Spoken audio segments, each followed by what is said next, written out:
Okay, for my metaphor, I decided to make a quilt to put together all of our classes, and I used a piece of fabric that would represent each class. So first for arts and the technology, I'm using a sewing machine, which would be the technology and the creation of a sewing machine that allows me to put this together. For our movement class, I picked this flowing fabric that made me think about some of those moves that we did, allowed us to just move our body and enjoy feeling movement and integrating all these colors, integrating it into our classroom. For our drama class, I was hoping to find a fabric that had the masks that represent theater typically, but I couldn't find that. So the best one that I could think of that would be a metaphor for our theater class is this Harry Potter fabric, where I recently just had seen the outside of the Harry Potter play in London, and it made me think about such a connection between drama and literacy, of taking those books and creating it into a play. For the visual arts class, I picked this splatter paint fabric that just represented different art forms, and I liked that it was creative and messy, which is oftentimes what it looks like in a class when you start to integrate visual arts, but I thought it was bright and colorful, and I liked that one for our visual arts class.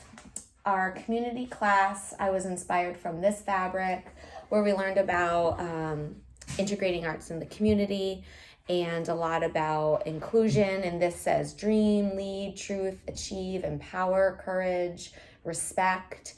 And it made me think about that art in the community course. For our music class, I found this colorful musical note fabric that would connect to that class. For storytelling, I found a fabric that has books all over. And it made me think about taking all of our different texts that we introduce our students to and having that come to life through storytelling. And lastly, our poetry class, I found fabric with the alphabet on it that made me think about when we worked with Jen and her focus on the economy of words and putting those words together to create meaningful poetry. And then another metaphor is my string. I'm using white thread to sew the quilt together.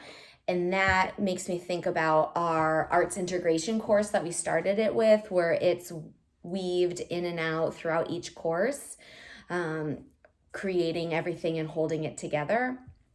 And then it's my binding. I chose a white binding in back because I wanted a blank slate to represent us being able to now take all of these classes and bring them into our own classrooms and creating with our students and starting fresh and creating our integration throughout all of our curriculum. And the binding and the backing hold it together, which is what our thesis has really done. It's taken all those classes together and moved them into something that we can then be using in our own everyday work in school. The batting in this project that you put between the backing and the quilt itself is what I would consider the metaphor for my assessment. It adds weight to it. It provides some strength in it, and it sort of puts together the curriculum with these assessments of putting it all together with lessons and making sure that the students have an understanding of what you're trying to teach them through the arts. Here is the finished metaphor quilt, where the panels in each piece represent a part of our program. When I look at my quilt, it makes me think about each individual class and the reasons I started this program and what I wanted to gain from it. And now that we've completed our 2-year study, I think about what I did gain from it and how I can start to incorporate that into my teaching and how I've changed through these courses. So I started our program about halfway through the first course of Integrating the Arts. I immediately felt welcomed by the cohort, but I felt behind in the studies and the curriculum. Maureen was welcoming, helpful, and after the initial course, I felt like I was ready to continue on. I found the visual arts class the most engaging and useful in my own classroom. The hands-on activities and creative freedom was enjoyable, and I was able to translate a lot of the work into my 4th grade classroom. It was this class that I began to see a change in not only my teaching habits, but also a change with my students. They also enjoyed creating and using materials to integrate arts into their learning. They were engaged, inspired, excited, and proud of their own work. The arts they created solidified their understanding of concepts, and they began to recreate projects on their own time out of pure enjoyment. The arts and technology course took me out of my comfort zone. I was not familiar with many of the platforms we were asked to use, and it took significant time to learn them independently. Because it was only a 1-weekend class in person, it was a lot of outside work that required endless tutorial videos and practice. At times, I found the process daunting and frustrating. We have a technology class at my school as a weekly special, so I do not feel the need or the urge to engage in a lot of technology use with my students. It's a skill set that I'll continue to explore, but one that I do not feel that I'll integrate in my classroom often. Sebash was a lovely professor, and his exploration of drama use in the classroom not only explored the art, but it opened my mind to cultural responsible teaching in my everyday practice. This class would have been wonderful to complete in person, but Sebash did a wonderful job transitioning to the work to an online platform. Jen was a gift to any class that she teaches. I felt that it was a deep dive into poetry and how to easily integrate it into curriculum and to create an entire unit of poetry. So either doing something small or something large with poetry. After this course, I felt that I could create a positive and engaging professional development session for my colleagues. I left with a very solid understanding of how to integrate the art and how to teach others how to do so as well. The work in this course was very helpful to my teaching. As a class, we would create poems to show understanding or allow fast finishers to dive deeper into their work with poetry. This class, I think, was my most eye-opening one of really feeling solid understanding of how to integrate into the coursework, and I just loved what we did in that class. I completed the curriculum and instruction as an independent study, and because of that, it was detrimental because I did not feel that I was able to engage in the activities or discussions that took place on the in-person weekend. It was also at this point I began to feel fatigue with the program. It was difficult to keep up momentum when we did not have in-person class in September, and then when I personally did not meet in person in October.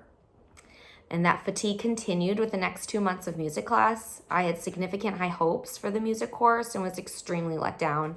I found the course to only assist music teachers. There was very little, if any, music integration discussions or examples in class. I took it upon myself to try to integrate music, and I will continue to explore that as well.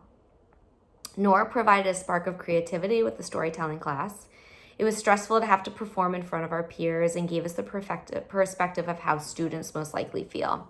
This opened my mind to the importance of making the arts a regular experience so that fear and anxiety can be eased. The arts and community course inspired numerous ideas of what whole school literacy work and community events should look like.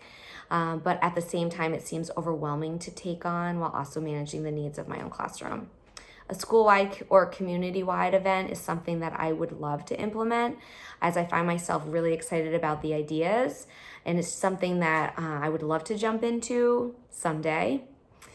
Lastly, the movement class was one I waited for the entire program. I love to dance and was excited to learn how to integrate movement into curriculum. I was disappointed with the work that we were asked to do, as it was more research-based about the importance of movement in school and not as much about exploring movement in our own practice. What I really took away from that was to incorporate it in morning meeting as a way to wake up and sort of transition into school and be ready to learn. Well, we talked about the 4 Bs or the brain dance, and those are things I think I would incorporate. But overall, I really enjoyed this program and find that I will move forward with a different perspective of teaching as I continue teaching 3rd grade this year.